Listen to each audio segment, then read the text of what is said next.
Hello, hello, guys. Welcome in.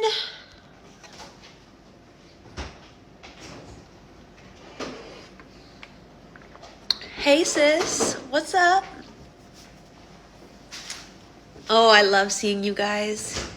All your comments flood in. You're giving me hellos. So good to see you guys. So today, we have a very special guest on, this is obviously Shanell Peterson Official on my Instagram, but just 2 minutes ago, I published my podcast with Evelyn from Herspective.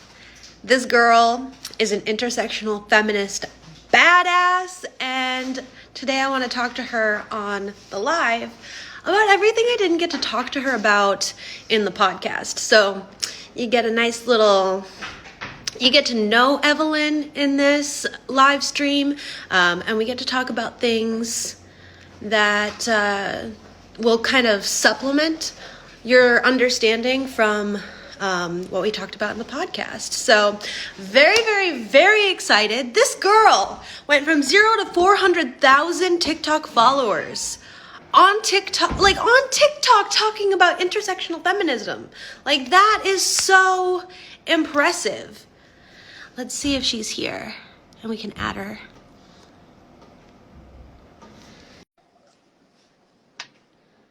I hope your wrist is okay. Yes, all my bangles are off, guys. Totally fine. Hello. Hello. Thanks for the hype up. Thanks for the Oh hype. yeah, absolutely. And I said the same thing in my podcast too. Like, people should know like some of the amazing things that you've done. Oh, blush. And I'll just go further one more step and just say that the reason why I'm so proud of you is because it's hard, in my opinion, to make it on the online space when you're talking about something serious. It's kind of more or less easy to make it when you're creating entertaining content. Yeah, so when you're teaching somebody something, that's like awesome when you're successful. Oh, thank you. Blush. Well, how are you doing today? I'm all right. It's raining today, in Boston. So it's a bit of a like an inside sort of kind of day. So I'm taking it easy. And it's also Friday. So Yeah, yeah. I'm gonna drink beer after this. love that. You can drink beer now. We can wait. Okay, thank you though. So, some of the questions that I have, they're all pertaining to intersectional feminism, but they might be a little bit scattered just because these are kind of like the leftover questions that I didn't get to talk about in the podcast. And one of the major ones that I can't believe I didn't talk to you about in the podcast is, as an intersectional feminist, like, what are you actively working towards on a daily basis? Like, what are your specific goals that you're working on, maybe now or just like throughout your entire career you will be working on?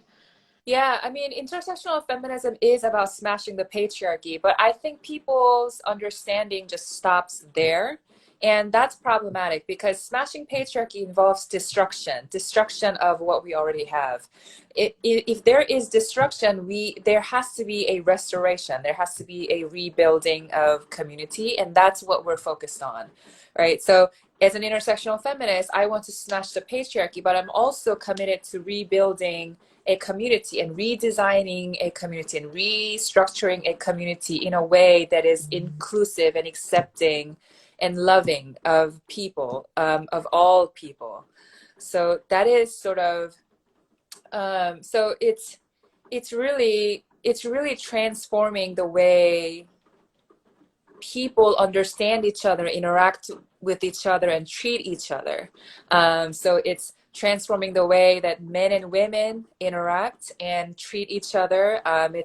It's changing the way non-binary individuals and transgender individuals are treated in this world. So it's rebuilding of a community. Love that. One of the things I feel like what I'm trying to go for is just a probably very similar to what your goals are, and the fact that I want to use my voice to draw attention to this cause. I want to elevate and amplify the voices of historically marginalized groups of people. Um, but like I was talking to Kishan the other day, and he's all like, "So, what do you want to do with your feminism? Do you want to help people, with the incarceration rates? Are you going to focus on that? Are you going to focus on periods? Are you going to focus on, like, I don't know. I just, like, we can work on, like, just abolishing capitalism. That seems like a really good start. I'm not sure." Yeah, I mean, I don't I don't think people have to have specific goal as a feminist. I think, all the stuff that you talked about, having, making period less shameful, making, helping people understand period in a way that is not dirty and is normal, and then also empowering women, empowering non-binary individuals. All of those things simultaneously have to happen, because the goal is redesigning the community, right? So if we smash the patriarchy, what is left? We have all these traces from the past, what we've known before. So we have to redefine, redesign, and restructure and rebuild. So all of what you just talked about are critical components to, rebuilding the community after smashing the patriarchy. So I don't think you have to commit to just one thing. I definitely haven't committed to just one thing, but I also know a lot of feminists who are out there who are very focused on one thing, right? Nadia is focused on period, right? Like, so I don't think everybody has to subscribe to that, and I certainly don't think you have to. I'm not going to. So I think we can be the generalist of intersectional feminism. Love that. Love that.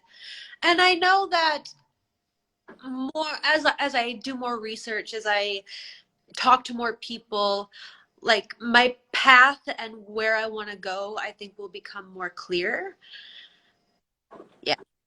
So right now, I think that a big part of my intersectional feminism is the podcast, is sharing all this stuff on Instagram, like, and I'm feeling really good about it. So I think that's a really good indicator that you're doing the right thing. Like, if what you're doing feels right, you're probably on the right path. Yeah, absolutely. And what you are doing right now is essential, right? It's, I mean, you know, white women play a specific role in intersectional feminism, because white cis heterosexual women with able-bodied, like with abled body, you know, that group of women is the most privileged group of women in, amongst all women.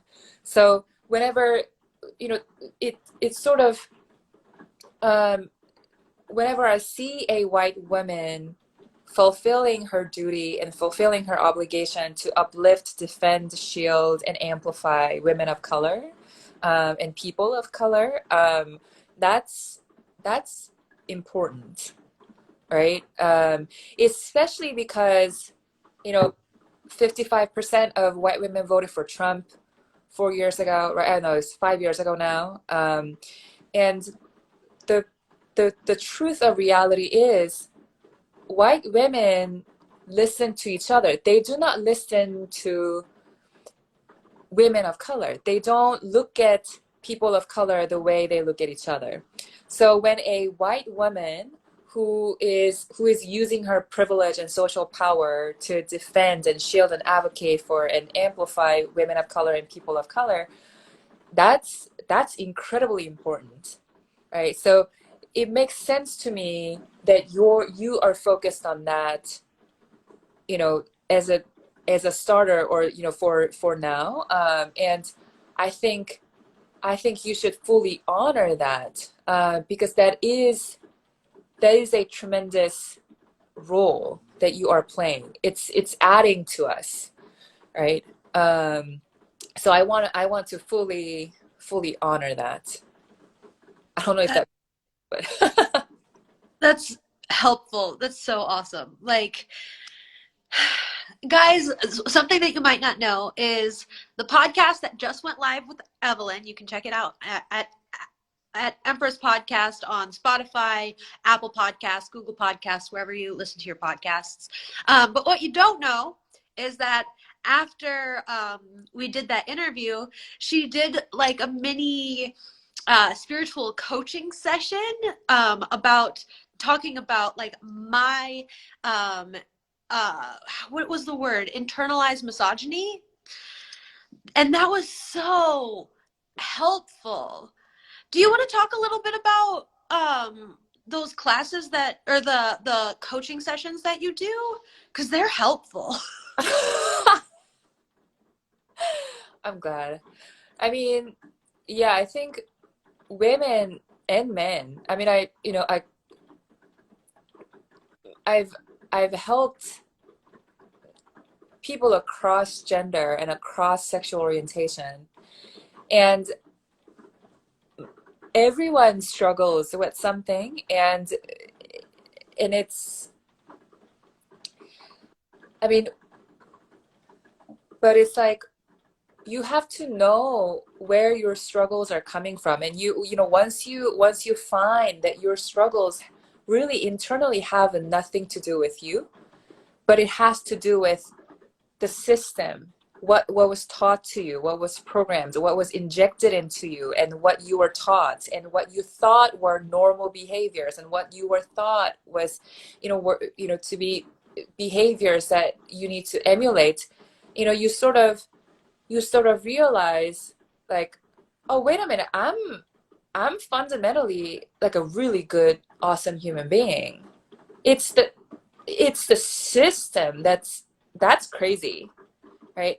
um, and just helping people realize the impact of patriarchy and the impact of white supremacy in their lives, and how intimately they have been impacted and influenced by these systems, and how harmed they have been by these two systems, and how they have been perpetuating the harms, interpersonal harms, systemic harms, like onto other people in their lives and outside of their lives.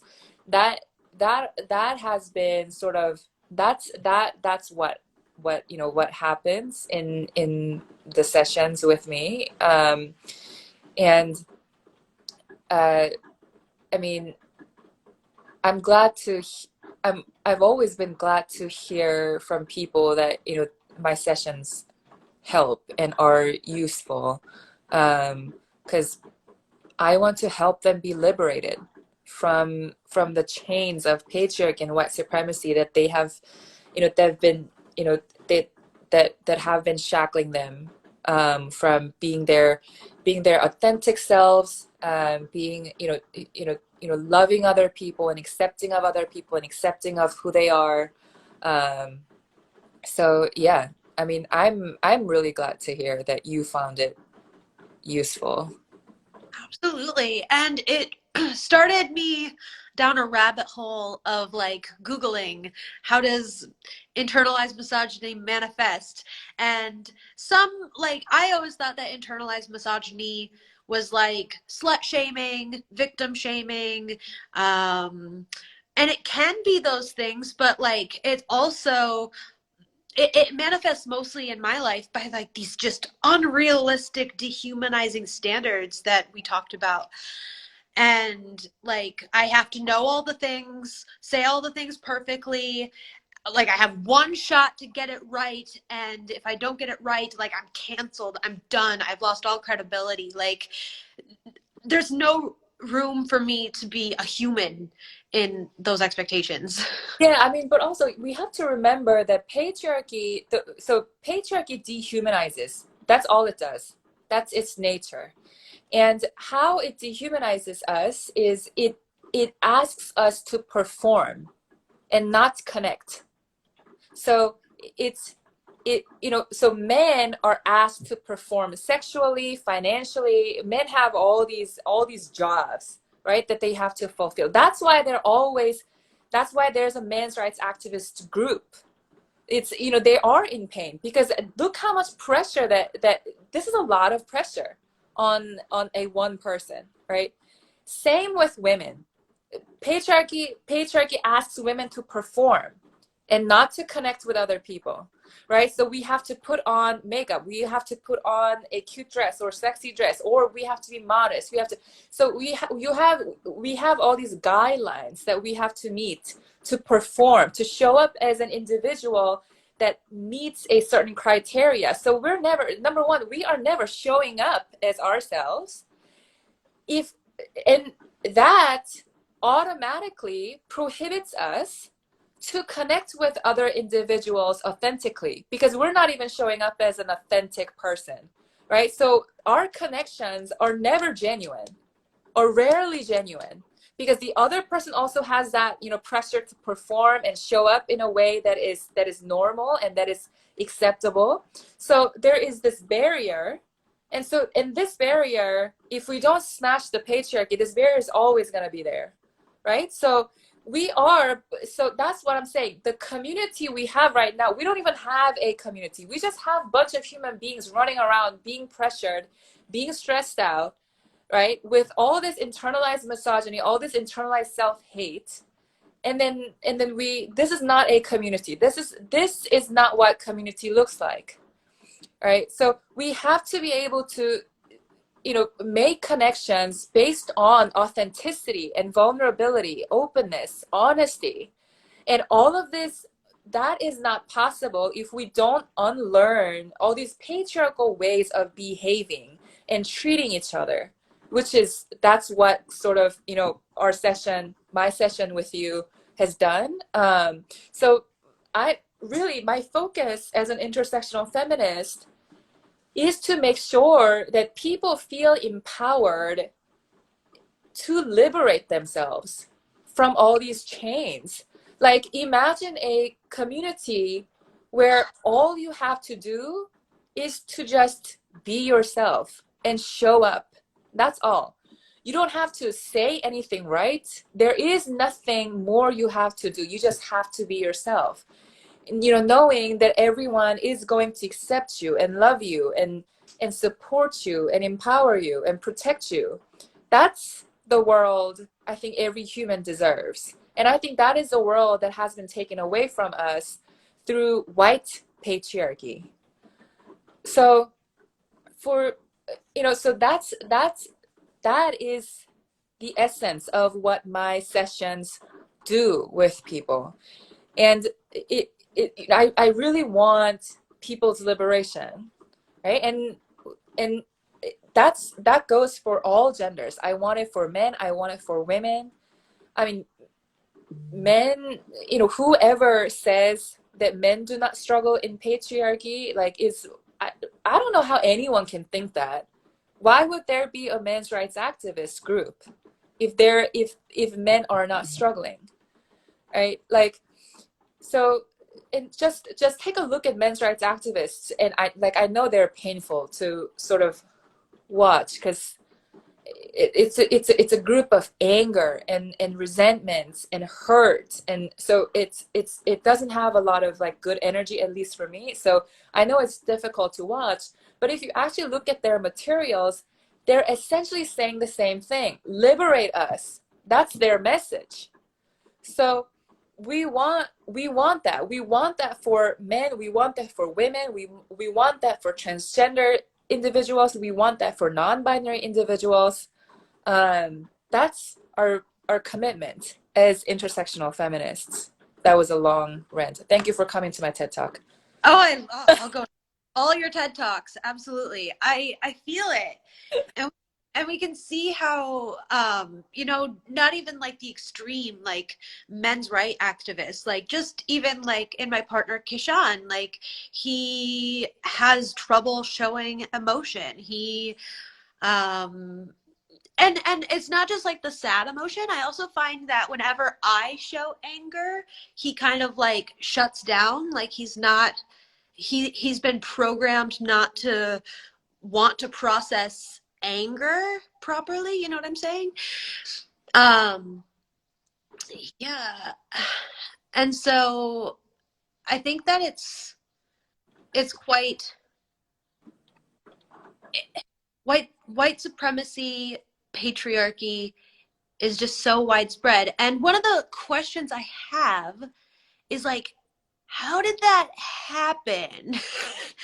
Because like we're specifically like white supremacy just kind of fascinates me because it's just like everywhere. Even in like India, you can find white supremacy, which is so crazy because like yes, the British invaded, but the British left. Like they won their independence. They're, you know, how was it so successful? Yeah, so this goes back to when humans were physically vulnerable, right? The reason why we have registered human vulnerability as shameful and not good and weak is because vulnerabilities were the reasons why we were conquered and why we were exploited.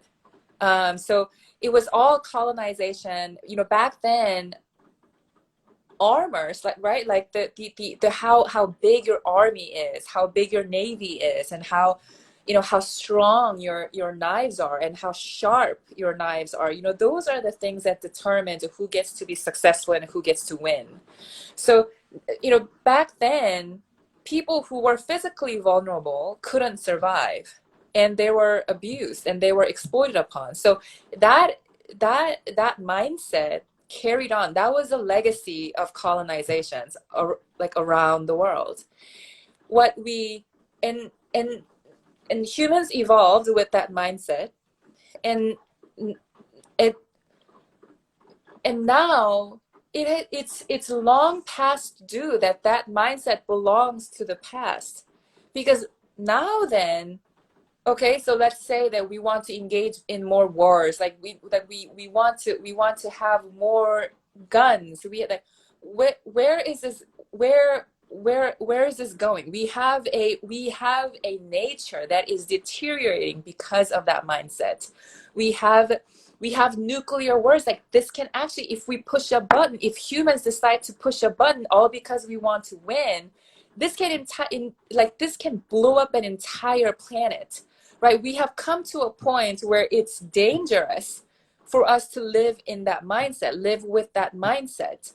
So we have to switch that and think that vulnerabilities were not the reason why our ancestors were exploited, right? That wasn't the reason. It was because colonizers were colonizers. It was their mindset that was the problem. It wasn't inherently the problem wasn't inherently the vulnerabilities of our people, right? So this conception that human vulnerabilities are essentially bad has a history. It is rooted in history, and now we are saying but we've come so much, and we've evolved so much, and look what all this look what that mindset is doing to us. It's not doing anything good now. Like, I mean, okay, you don't want to be vulnerable. So what happens? Like, you go into your cave with more guns, and you don't get you don't get vaccinated, like in the midst of a pandemic, because you don't want to admit that you are a vulnerable, weak human, like not even weak, but you are a vulnerable human being who can be exposed to virus. Like, you live in a cage, like that's a miserable life. It's not leading us to anywhere good, right? So there has to be a mindset shift, and that's what we are pushing forward, right? Thank you for coming to my TED Talk. Like I said, I'll go to them all. I'll go to them all. So and I would assume that patriarchy was a part of that colonization, because, for instance, I've heard that the Maori people, the indigenous people here of New Zealand, like, patriarchy wasn't a part of their culture at all until the white people came and tried to steal their land. Yep. Yep. And yeah, go ahead. Oh, I was just gonna say,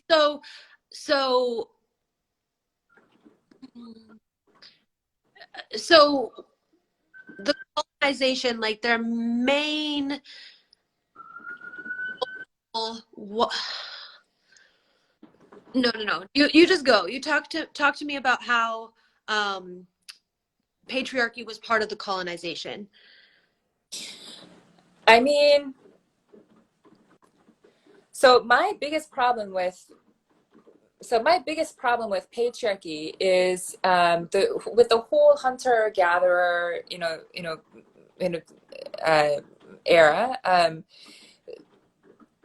People were, so back then, when it was, in the wild, and there was, you hunt and I gather, that era, we were supposed to hoard. Like, patriarchy tells us to hoard things, hang on to things, hang on to material things. We never grew out of that, by the way. We never outgrew that mindset. That's why we have capitalism.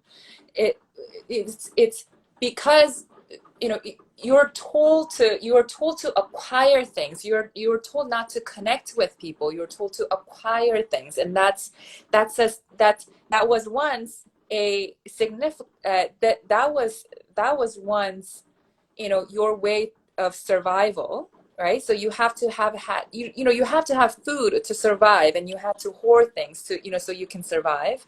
But now, fast forward, it's not even it's more, it's not for survival in its strictest sense, but how much you have and how many things you have signify for them how successful they are.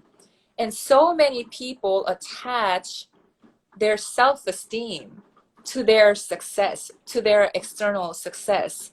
So how much you have is who you are. That's how they are understanding this, right? And in this culture, because women are considered objects, how many women you have is also who you are, how successful you are. Because if you have acquired these many women, these many objects, you're successful, right? So that's why we see this culture of playboys and the players and the pickup artists, and why they're on the rise. And women are on this side being like, don't do that. Women are human beings. And they're not gonna, they're not in that mindset. They are in a complete patriarchal mindset, where, right, where they have to hoard, and how much they have is who they are, and how successful they are, and how good they are. And women are objects. So how many women I have under my belt, that means something to them. That signifies to them how good they are, and how successful they are, and how competent they are, and how how proud they should be. So that's right. It's a widely different, right? So my problem with all of that is, and I just had a conversation with one of my friends. I kept getting, in my comment section, every time I talked about feminism is about men, Feminism is about men. I don't understand how it cannot be about men. Feminism is about men because men are in trouble. Like they're going around abusing, aggressing. They're also in pain. They're causing a lot of trouble in the world. So they are a critical part of the community that we are rebuilding. So I don't understand, these comments that that say to me, feminism is not about men. Let's not make feminism about men. And my response is, well, if feminism is not about men and you don't want to talk to men, right? Who are men gonna talk to, right? We are constantly here saying, listen to us, listen to women, right? But if we refuse to speak up and if we refuse to engage with them, and we just sit in a silo of pain and frustrations and don't engage with men, how are we going to make any progress? Right. And men, yeah, men need to listen to us, and we need to provide them with what they need to listen to. We all have to speak up. That's why we have to speak up. Like, say things. Like, tell them how they should be treating us. Yeah, teach them. And if you are so personally tired of teaching them and telling them how to treat us, then point to women who are doing this work and say, go listen to her. Go listen to this woman, right? I am going to continue to engage with men. Men are a critical part of rebuild the community that I want to rebuild. And anyone who says otherwise, I don't understand where they're coming from. So I've been in this like perpetual like spiral of confusion, like seeing comments after like, just being like, feminism is not about men. Let's not make this about men. It was like, well, they're half the human population. Right, right. And I see the connection between like white supremacy is a a problem that only white people can solve because white people created it. So patriarchy, by the same logic, would be only men can solve it. Yeah, that's how I feel. Yeah. Like it would be parallel. So I would take issue with, only white people can solve it or only men can solve it. But I understand what you're saying, right? Because the so we have to be in this together, right? Like my goal is that everyone in patriarchy is dissatisfied with the system. Like if everyone is, if everyone becomes aware of what patriarchy has done unto them, it's my belief, I'm confident that everyone will rise up and smash the system, right?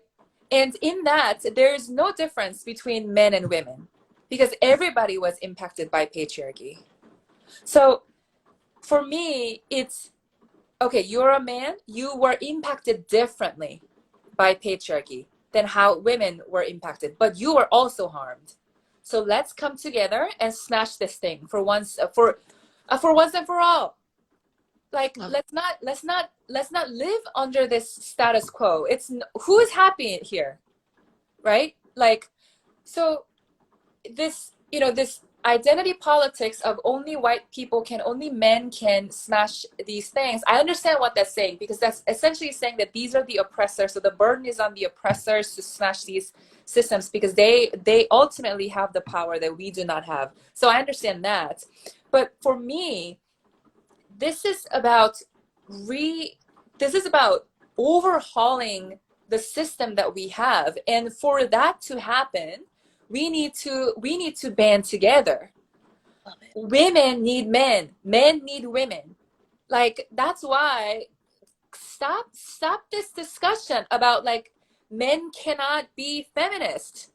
what are you doing? Like, what are you doing that you want to be, you know what, you want to get stuck with the semantics of like who can call themselves feminists? That no, the goal is to smash the patriarchy and rebuild the community. I want to coexist with men harmoniously. Everyone should want that. They're half the population. I also don't want to wear the attitude that men also once wore, which was, we don't need the half the population. That's the attitude of men. I don't want it. Like, I don't want to wear it. Like, I do not aspire to men.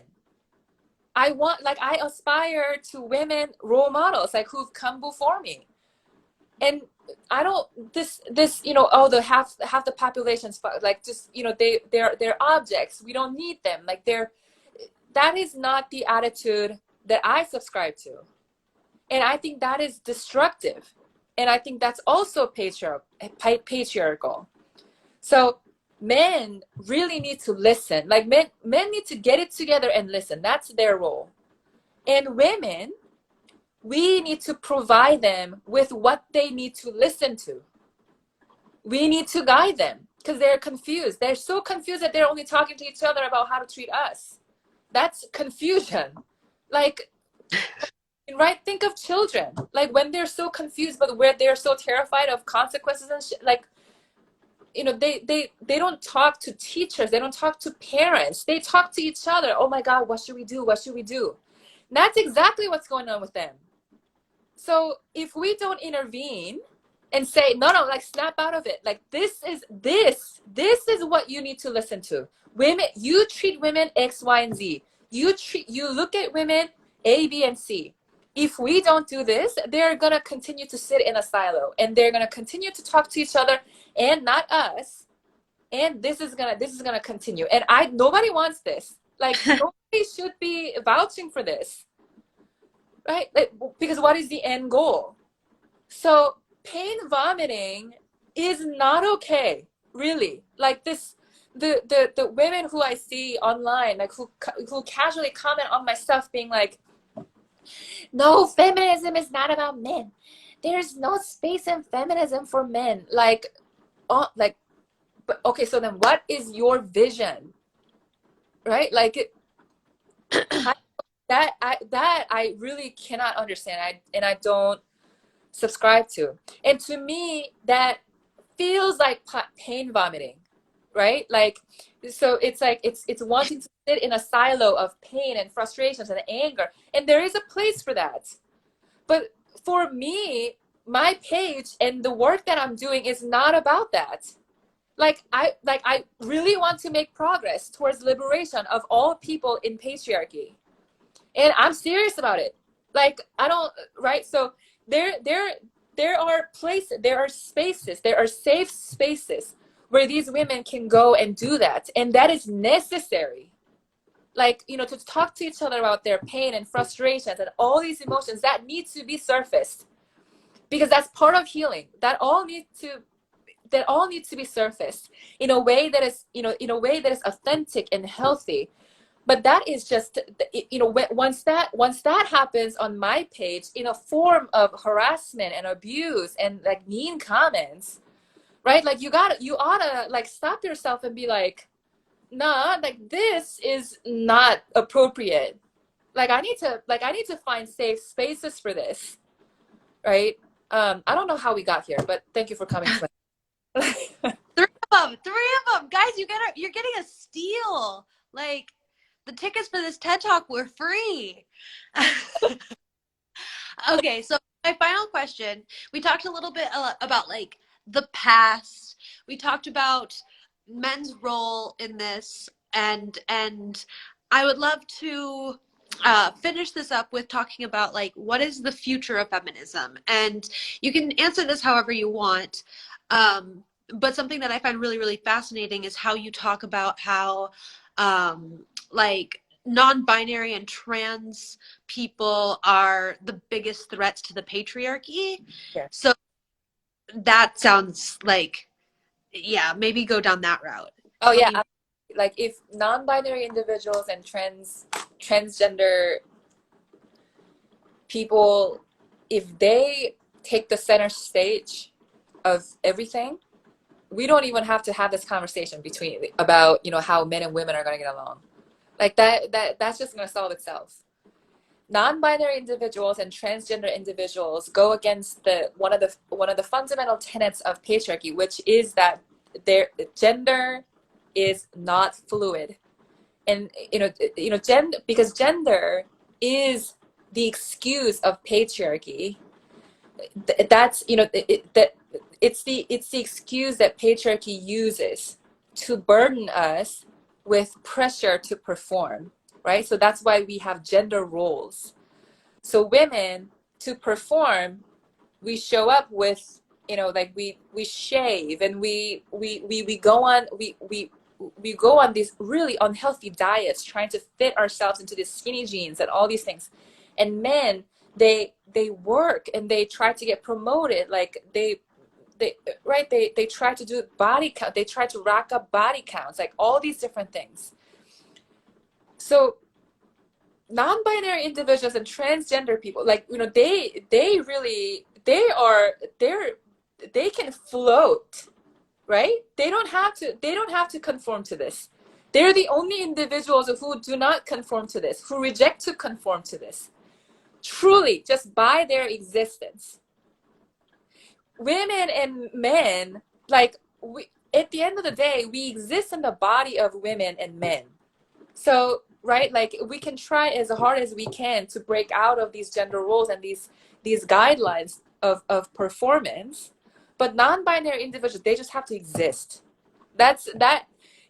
Once we celebrate their existence, because their existence in and of itself does not conform to any performance of gender roles, if we just accept and love and celebrate and center and recognize them, like, in everything, the game's over.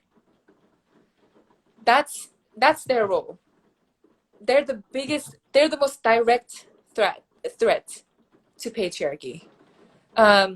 So anyone who can float between these float around these performance of gender roles, those individuals are they're our Star. like, we need them, like, and all we have to do is to celebrate them, center them, and just exist, and we will just exist, and we will.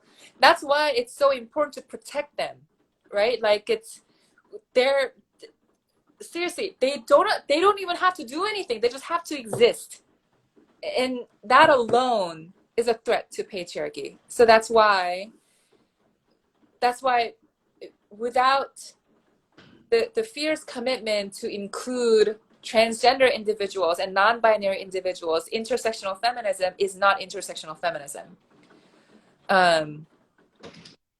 Which, I mean, girl, but all of this is to say, though, like, at this point, it is harder. Let me say this again. At this point, I think it is easier to imagine the end of the world through global warming and climate change than it is to imagine the end of patriarchy. And that's why I have this sense of urgency, like the world's fucking burning. Like, I don't know how much, like, we have, like, on this planet. Like, I think we are honestly gonna see the planet burn, like, before we see the successful destruction of white supremacy or patriarchy, right? Like, biology is so much more fragile than sociology, right? Like, sociology, all these two systems, white supremacy and patriarchy, they're changing so gradually, and they're just so slow to change. But biology, human nature, like, climate change is happening fast, right? Like, it's happening so rapidly. So we know that biology is, fragile, but we also know from that biology is movable and it's flexible. So why do you think gender roles, right? The gender, the sex that we were born with, right? Why do you think they are not movable, right? It's part of our biology. Like it's flexible. Like just like biology, look at the nature. It's flexible. So why do you assign sex as something that is inflexible and immovable, right? Like it doesn't make sense, right? So if you really like go down the whole spiral of patriarchy and white supremacy and their ideologies, it's like full of hypocrisy. Like it only takes you to be logical for you to like break them down. They do not have any coherent or cohesive thoughts, like let alone any thoughts. Like do they think, right? Like so thank you for coming to my TED Talk. It's all good. It is all good. That was a very good answer. We talked about but non-binary transgender people. We talked about like global warming. Like the question was, what is the future of feminism? Like that. I love that. Um, Obviously, there's still so many things that I wish I could talk to you about that we get to have more conversations. Um, so I'll close with this.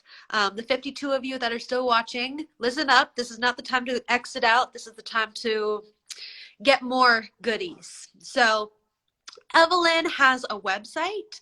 She has merch. She's got a very, very awesome TikTok. She's got a very awesome Instagram. And all of these links are in her bio. You can go to her profile, Herspective Feminist here on Instagram. And in her bio, there's a link tree. There's even like a PayPal and a Venmo, which we love reparations, like give this girl reparations. And then once you're done checking out Evelyn and falling in love and supporting her even further, you can go to Empress Podcast. Empress Podcast is one word, and wherever you listen to your podcasts, so Apple Podcasts, Google Podcasts, Spotify, and you can have this conversation just a little bit longer over there. Where I titled the podcast "The Basics of Intersectional Feminism." So we talk about what intersectional feminism is. We talk about how to be an activist when you're scared of, like, do you say BIPOC? Do you say POC? Do you say non-binary? And we also talk about like, just like all the things, really, all the things, community building, cancel culture. Yeah. So is there anything you would like to close with, Evelyn? Thank you for having me, and thank you for tuning in. For those of you who did, I'm gonna try to upload this to right now. Like right now TikTok hates me. Right now Instagram hates me. Like I'm shadow banned on everything. Like so many of my stuff is under review. So I'm gonna try to get on top of it. But thank you so much for having me. Shadow banned means you have to go directly to her profile at Perspective, guys. At her on Instagram. Thanks. Thank you for your support. Absolutely, anytime. All right. I love you guys so much. 48 of you watching currently, love you so much. Thank you for watching the replay. And as always, thank you, Evelyn. Thank you. Bye, guys. Bye.